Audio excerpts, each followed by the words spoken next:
Welcome to Harmonized. I am your host, Gigi Naval, a registered dietitian for over 30 years who transitioned to practicing with a functional nutrition approach to help you improve your metabolic health and energy by way of optimizing your gut and hormone health to work in harmony with each other. Well, today was a very fun day. It is the first day of the new school year for us at the university that I work for. And it was so fun to talk to our new first year students. One of the gals said that once she has become a registered dietitian, she would like to work for Disney as their dietitian. And another one said that once she has RD and by her name, registered dietitian nutritionist, she would like to work with Gordon Ramsay. They have great dreams, wonderful visions. So it was great to feel their energy and to feel the excitement.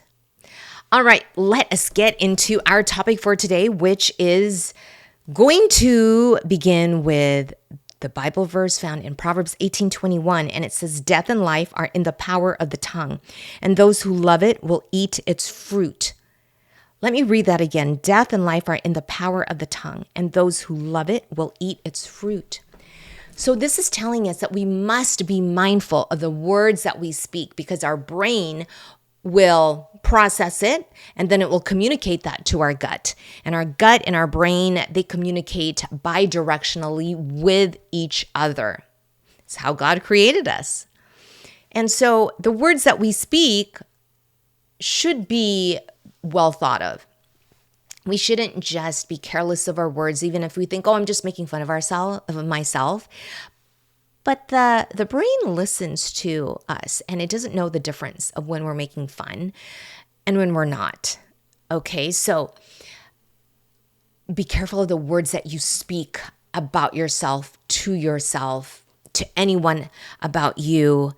And think about this. When you say, I don't care, because if you're in this season of life of perimenopause, menopause, postmenopause, or just any season, okay, it could be even younger or even andropause for men, and you start off with, I don't care.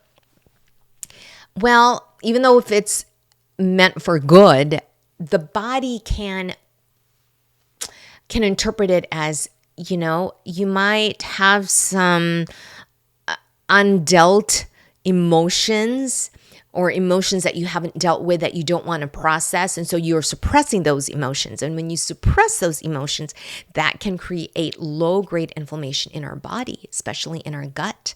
And if it stays that way and we don't do anything about it and we have other stresses that can come through, that will allow the gut community to become imbalanced. It will allow the lining of the gut to become permeable, and that will allow more inflammation to escape from the gut into the blood, and then that will go throughout our bodies into the different systems of our bodies.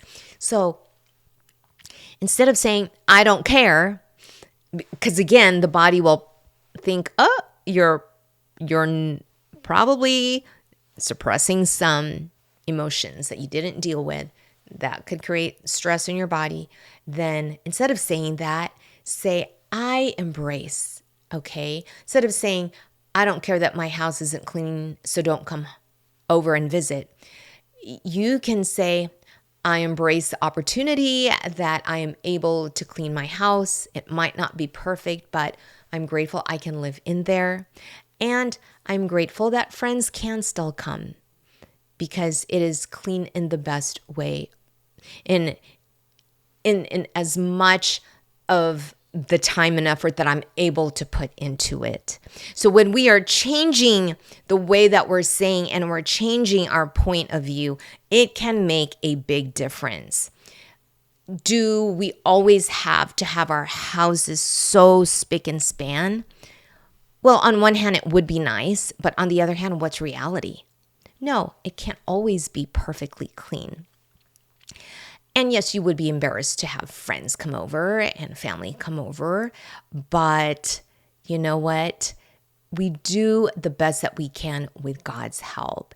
And if you still want to have them come over and it's not as perfect as you want it to be clean, but you've done what you can, then say, I embrace the fact that I did the best that I can and cleaning it up as best that I can with God's help. And I can enjoy being here in my house. I can enjoy having some friends and some relatives. It makes a big difference when we make that shift in the words that we speak, because it affects our thinking, and then our brain processes that and communicates that to our gut. So in all areas of our lives, use the phrase I embrace, or I am thankful for, or I love, or I appreciate, and then put God's name in the middle of it, because through Him, it is His strength that we are able to do and be, because we never do anything by ourselves, by our own strength. You could, but the outcome isn't great. But we are only able to make changes in our lives and accomplish what we need to through the grace of God, through God's strength. It makes a big difference. So be in that mindset of I embrace, or I love, or I appreciate, or I am grateful for, and then put what that is, and then say, because it is through God's strength that I am able to do the best that I can.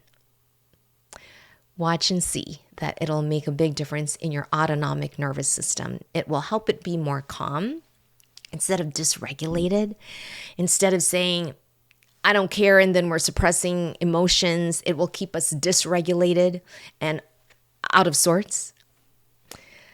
Okay, so when we speak these words, it will help our gut health work in harmony with our hormone health so that we can optimize our metabolic health.